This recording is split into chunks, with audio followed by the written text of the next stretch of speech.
So everybody can download them if they like. But during these Zoom calls, we want everybody to just communicate, speak up when you feel like it. But to start us off, we're going to have Fran Hohol talk a little bit about trust equals travel. So that's the theme for today, and I'm going to hand it over to Fran to get things started. Okay, thanks, Rebecca. And Rebecca will give us kind of a 5-minute warning as well, because we're conscious of everybody's time. So we've got a block here of 2 till 2:30. So trust equals travel. So I can't believe it, but this is actually, we're about to enter our 4th month of this lockdown. I can't believe it. So, but I don't know about everybody else, but there seems to be an element of cabin fever that's beginning to take hold. And the most exciting trip that I've been on is, that's in the last 4 months, that is to the grocery store once a week. That's it.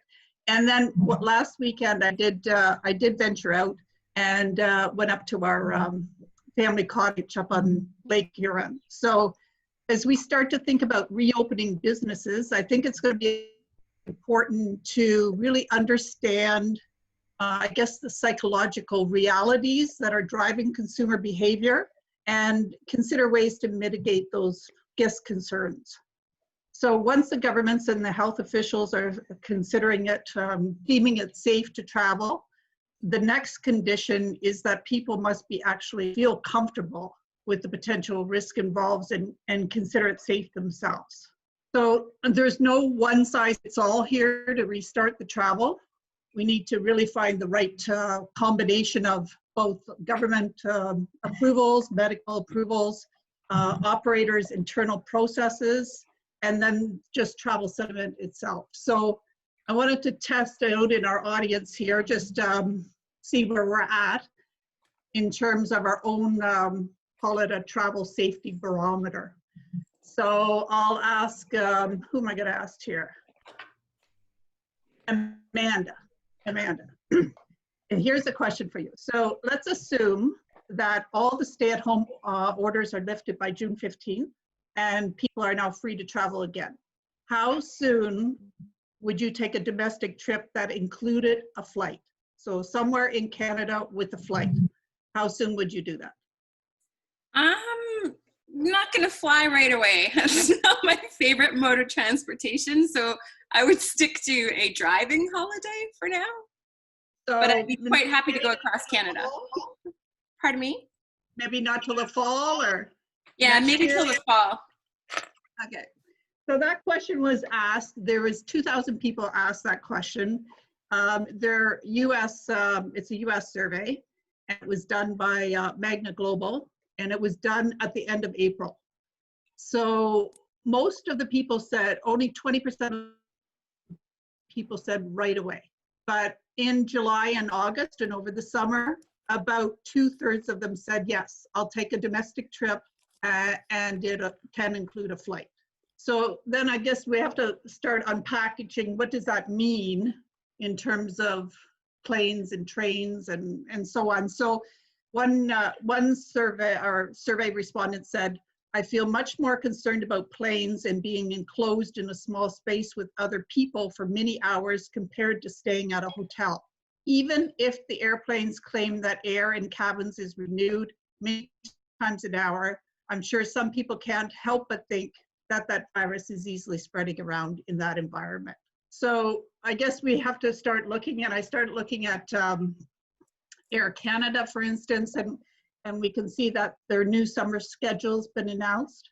I've got about 100 destinations in Canada, and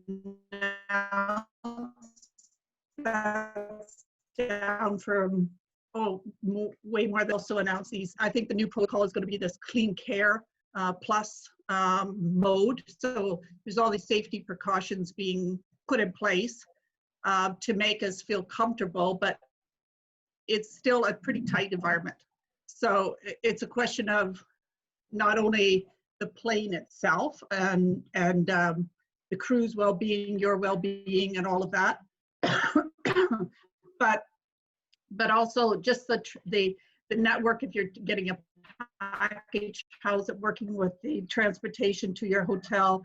What are the partners, the hotel partners doing? So there's been some, Air Canada Vacations, for instance, has also announced a package where they're jointly with those transportation providers and the hotel partners promising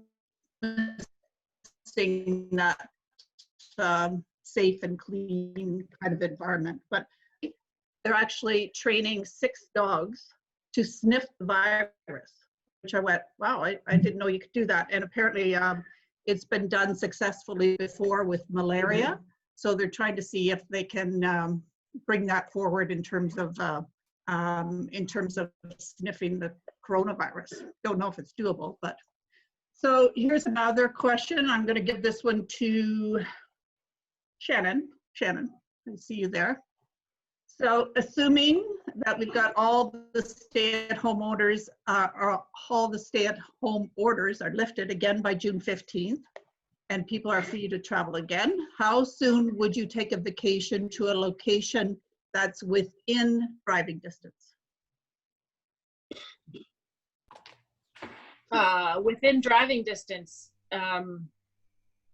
right away. Right away. Yeah, I know. My flight is booked for July 27th, if that answers your question, if they'll let me go to Newfoundland without quarantining. So yeah, I mean, right away. Right away driving, yeah. And most of the people in the survey, 55% of them said, yes, we'll go right away. I already broke that rule, went right away last week when I drove 2.5 hours away. But close to 90% of the people said they'll do some kind of driving trip within the summer months. So that's June, July, or August. So that's encouraging, but at the same time, we have to look at what does that mean in terms of where can you drive, because there's still some border restrictions in terms of can you drive from here to Newfoundland, for instance? I don't know. I don't think you can get past Quebec and New Brunswick. Not get divorced. But I have a question for you about that survey. Did it take into effect travel motivators? Because I'm really curious if it addressed. I'm just desperate to see my parents. So of course, when you're desperate to see family, rules change. So I'm curious if that was accounted for. There was some questions around, would you go visit family or would you attend a family wedding or those kind of things. So there was a few questions around that. I was trying to get to, okay, what's the most pertinent to what are the factors around Ontario travel, Canadian travel, and before we start looking at international, because that'll definitely be on the travel barometer a little further down the pipe, I would think. But if you look at even driving, like our US-Canada border restrictions are in place, I think it's now till June 21st. So, and then we don't know if that's going to be lifted at that point or not. So we still have some issues around, some of those outfitters in Northern Ontario and such, getting to that US market. So it's definitely a challenge. Some of them are actually, minor, a few people, like only 4% said, I'll wait for a vaccine to take a driving trip.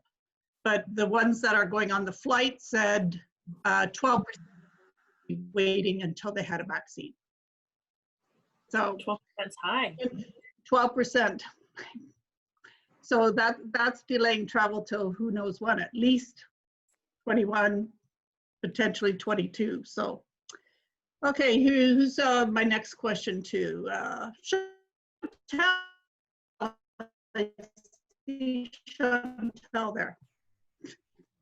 Travel restrictions are lifted and you're choosing a hotel. How important will it be for you to have a hotel cancellation policy? I think Chantal's on mute. Take it off mute. There you go. I didn't hear the question was for me. I think it would be very important to have a hotel cancellation policy. Yeah, 60% said, yes, I'm not going anywhere unless I'm guaranteed that I have a cancellation policy in there. That's 60. So, 6 out of 10 people are saying that. Only 14% said it's indifferent or they didn't care at all. So not only is travel insurance, the hotel cancellation policy going to be key, but I think travel insurance is also going to be whether or not that travel insurance actually covers the virus when it comes back. That's going to create, many travelers are going to refuse to even travel, especially out of province and out of country, if that's not within their policy. So again, that also that's going to influence snowbirds and people coming for seasonal cottages and so on as well. So who's my next victim? Let's see. Okay, Paul, are you paying attention, Paul? I am definitely paying attention. It's rare for me. All right, let's say, paying attention. Yeah. Let's say travel restrictions are lifted and you're going to choose a hotel. So rank from 1 to 5, how strongly the way the hotel cleans the rooms are going to influence your decision. I think strongly agree, disagree. Oh yeah, I would say strongly agree on that one. I think I'd want to see their protocols laid out of what they're doing to maintain cleanliness, and whether that's something like, I know some of our hotels right now that are open are basically, when a guest checks out, they're leaving the room vacant for 72 hours before they clean, things like that. So yeah, I definitely would want to see their protocols of what they're doing posted. Yeah, that's really high on the, that's 86% say that. So those are, I mean, one of the survey respondents actually said, it's important for me that the airline, the hotel, and the car rental place I normally book with have a cleaning policy, and that they are actually going to adhere to that cleaning policy long after the travel restrictions are lifted. So hotels, I know, they're all over this, especially in terms of the branded hotel, in terms of putting in policies into effect, etc.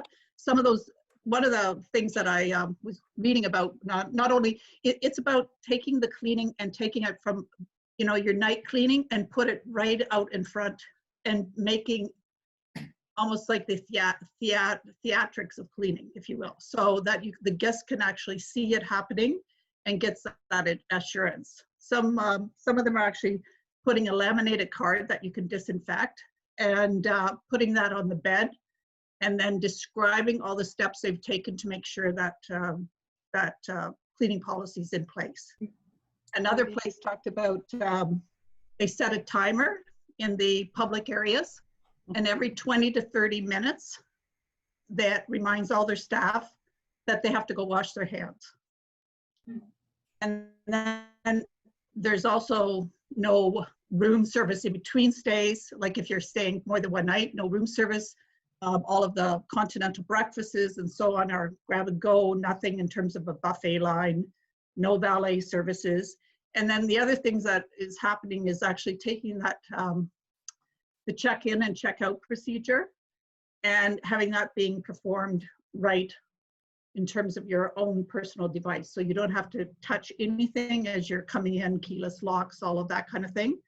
Some of the brands actually said, there used to be a branded hotels get into these amenity wars, like who can up amenity the other. Now they're getting into sanitation wars.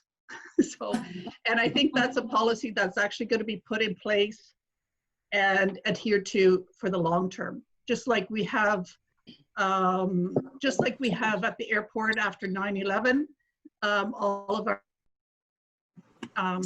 security check-ins that have become standard. I think these things are going to be in place for the long haul. So we have to go to factor in how we cost them and so on. Let's look at attractions. I don't have a survey in terms of attractions, but attractions I think are a little bit different. Maybe Amanda, you can speak to it a bit more, but I think it's a little bit different than going to a major event or let's say a sports event or a concert or anything like that, because you can actually control the flow in an attraction. You can control how many people you want in the place. You could do time ticketing and so on. So, and most of the people go to attractions tend to already be in that family bubble. So the experience, it's not elbow to elbow. You can move them through and time that a little bit better than you can in a major venue, if you will. So I think they're putting in place a lot of the same things that hotels are in terms of touchless, physical distancing in the way of family bubbles. You know, I mean, you could talk about today. I'm sure everybody's heard about the Toronto incident at the park. They're actually drawing circles now in the park. So you can only have one group or whatever in each circle to maintain that distance factor. So what about in the way of anybody, can anybody speak, maybe Chris, can you speak to what's happening or what you've heard in terms of campgrounds, either provincially, nationally, or otherwise? Have you heard anything there? You're on mute. Sorry, campgrounds are right now, they're only seasonal residents only. You have to have your own washroom facility on board, and they're not sure, thinking into last week of June, 1st of July, to open it up to transient, to give them time to figure out their cleaning policies for the comfort stations. But as of right now, all camping is only seasonal, and you know, with your own washroom on board. That's the only type that they're allowing in Ontario right now. It's different as you go west into different provinces. Saskatchewan's opening up a bit. Manitoba's starting to open up a bit as well for transient campers, but Ontario it's locked down pretty good still. Yeah. And I think some of the national parks are starting to open, but not till June, correct? Is that, I think that's what I heard, June 1st or thereabouts. And no camping yet. Right. Some of the national parks, and no camping yet. And Fran? And in Ontario, you can, some of the provincial parks, you can do day use. Yeah, Jill? I just want to pick up on, trust equals travel, and sort of the measure of what people will do as soon as things open up. I think one of the biggest things is going to be reviews. So if I go to a hotel or an attraction or something, and I have an expectation based on what I've read ahead of time about what the cleanliness will be and the physical distancing, etc., I think the first wave of people that go in and respond to that is going to be significant for both visitors as well as for operators, for them to deal with the various levels of expectation and the various levels of risk. So I think in terms of building trust, I think that's going to be a big stepping stone. Yeah, Yeah, I can I'd just agree. jump in here. The UNWTO just released a report on how they're working towards helping both private sector and municipalities and destinations to reopen.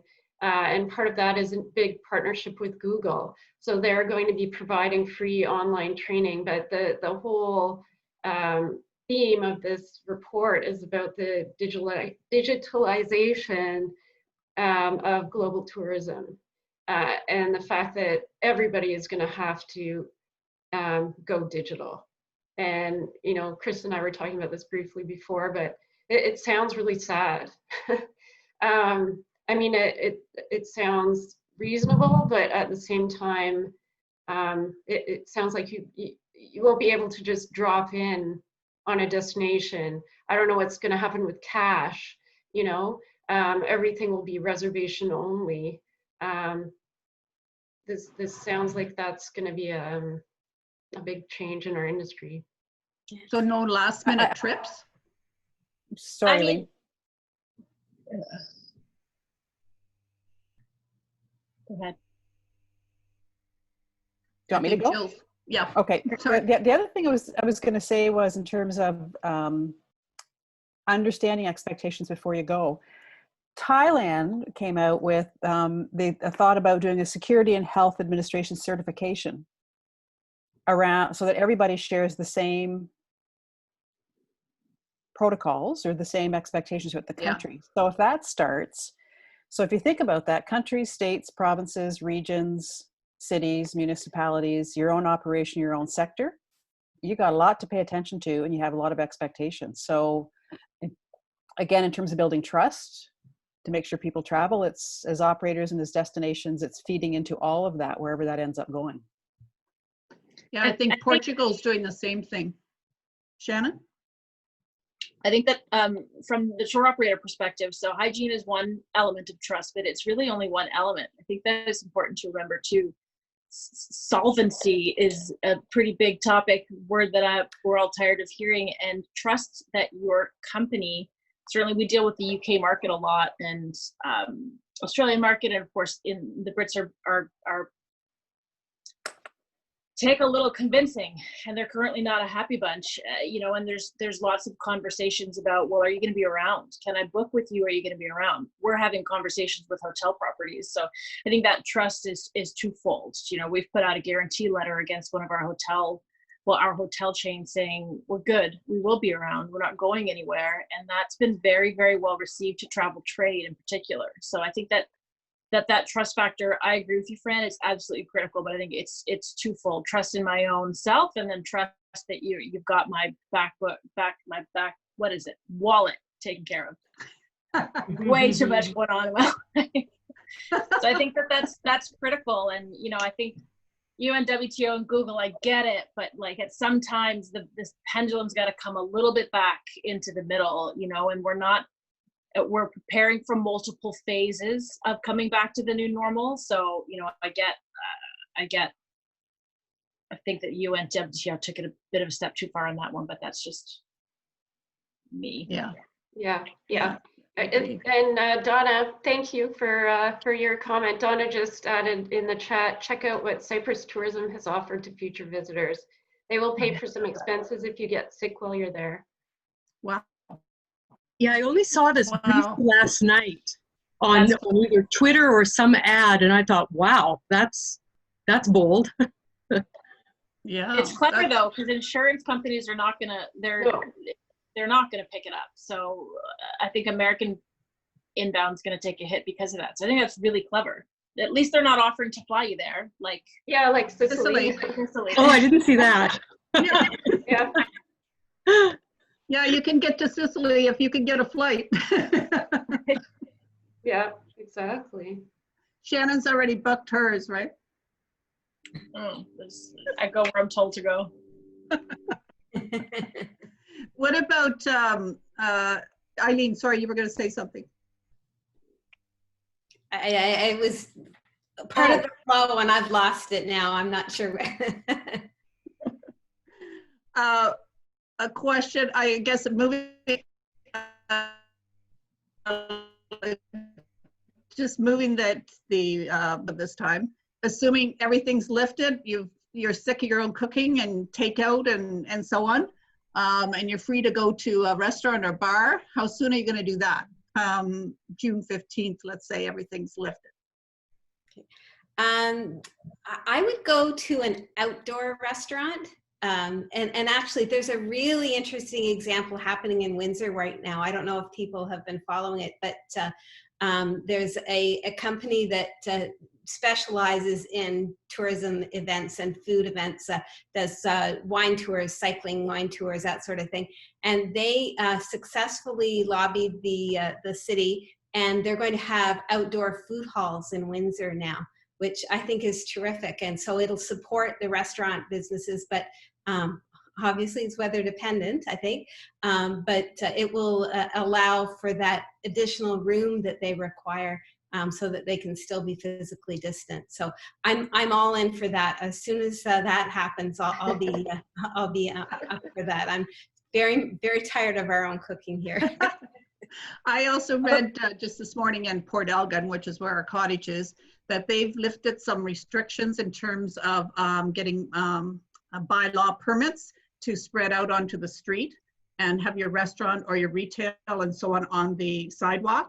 they've lifted that so that people will feel, consumers will feel more comfortable.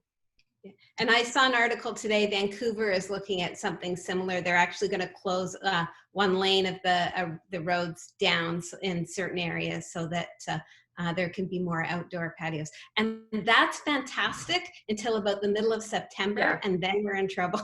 Well, that's the problem, right? It's Canada. I mean, these are great ideas, having more outdoor space, but then what? I did want to just say we have 5 minutes. Oh, all right. Just letting you know, but go ahead, Paul. No, I was going to say in Thunder Bay, we have a report resolution before council right now, a report coming next week to close a couple of streets down in the city, in some of our neighborhoods that have high restaurant density, and actually convert the entire streets to outdoor seating. So with the support of the BIAs, with the support of the chamber. So yeah, we're, even as a smaller city, we're looking at those options too.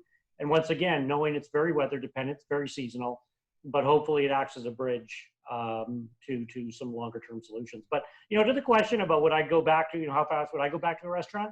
I think if that restaurant was getting innovative, we're hearing about some of them putting up shower curtains between their booths, things like that. I think if they were, once again, taking steps and publishing steps, I'd have no trouble going back on day one again. So, and I've been getting takeout from a lot, supporting them as much as possible with no concern or issue. So. Yeah, excellent. Yeah, I think there's questions about, who's handled your plate and for how long, and, it's, if restaurants can keep their doors open, if you can't sit outside, but the biggest issue being capacity for them, right? Yeah. I mean, especially for indoor, they're being told maybe a third of their capacity can come back for most restaurants, and how do you stay afloat on that level? And then how do you get rid of your wine? You have to get people to drink more. I heard yesterday that there's going to be a giant wine glut. So, like all this wine going back. Yeah, it's good for people, but if restaurants aren't buying wine. Yeah, that's not good. So a couple of years ago, I was in Holland, and in certain areas of the downtowns and some of their smaller towns, I don't know about how everyone is doing it, but a couple of places I went, they actually closed the streets at night for restaurants. So during the day, there was cars going back and forth, and then at a certain time in the evening, they would close the street off, and it became a location for sidewalk patios, which was lovely. And again, with something we could do, but not year round. I wonder about the year round though. So if I can go to a Christmas market in Nuremberg and sit outside in a covered patio in a market and feel very comfortable with furs and blankets, and this is not rare. This is all across, parts of Eastern Europe. Why couldn't we do it? It's not, so I think some parts, I think we might be able to think a little bit more about the use of public spaces than we've been accustomed to in big centers like, Toronto, Vancouver. Montreal does a pretty good job of it. Quebec is an incredible place for outdoor events.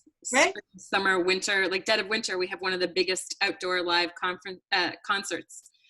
It's minus 40 and people are jumping around with their DJs blaring. So I think that outdoor events and increasing the amount of outdoor public space is going to be one interesting thing. But I'm also listening to our museum clients and attractions who are talking about actually extending hours, because you've got 1/3 of the actual population or 1/3 capacity. They're now looking at doing longer hours to see if they can recoup some of that revenue. So that also helps with looking at the staff in terms of having a larger changeover of staff. It's also good for the economy because they would need to hire more staff, but then that also gives the customer, like you and I, a much more more trust, I guess, and time to clean and time to enjoy the experience. So a lot of those experiences are mobbed. I don't know about you, but AC in a museum, it's hot outside, you go to the museum for a couple of hours to cool off. And so some museums are actually thinking about extending hours, which I think is pretty incredible considering our current climate. I could jump on that a little bit. My name is Amy. I'm here from Montreal, and I work with a multimedia entertainment studio called Moment Factory. And we do all kinds of immersive events. We actually, what we do takes many, many different forms, but we're very curious about this question of like travel and trust and, you know, overcoming the fear in order to go to public spaces. And I really appreciate you hosting this conversation. One of the things that we've been talking about is this idea of extending hours to have more bandwidth to create more space, and you know what we can do with our cities, our more like populated spaces at night to just create more space into the evening hours. And when in all the discussions that we're having at the factory, we're talking a lot about how the expected trend is that people are going to stay local within driving distance. And one of the ideas that we've been very excited about is this idea of revaluing and rediscovering and revisioning local landmarks, local sites, local heritage buildings, you know, that are outside, that are public, that can be, you know, activated visually with lighting, with projection mapping in new ways, with sound, with like immersive, you know, augmented reality experiences. But these opportunities for people to stay local, stay where they are, but like, you know, have a brand new experience that actually builds local pride and fosters a new kind of ownership of, you know, potentially downtown spaces or harbor fronts, what have you. So it's, I think it's the idea of going digital and going online, I agree there is that instinct there, but I feel that there's such an overwhelming hunger to still be in the real world, that, you know, together we're going to find some exciting new solutions and ideas. That's excellent. And all of these crises, that's what leads to innovation. So I mean, that's the positive takeaway, I guess, that we have here. And as we move forward, I'm conscious of time here, but it's really about, as we implement some of these changes, how many of them are going to be long term, even when we get a vaccine? I mean, that's and assuming they're all positive and whatnot. So I think that's our takeaway for today. And I guess we've extended ourselves a bit, but stay tuned next week. We're going to have Shannon Gillen from the Travel Corporation, and she's going to be talking about our return, hopes for the same or even better, and how we might be taking more sustainable next steps as we move forward. So thanks all for joining. We'll see you again next week. Thanks, Fran. Bye now. Thank you. Take care.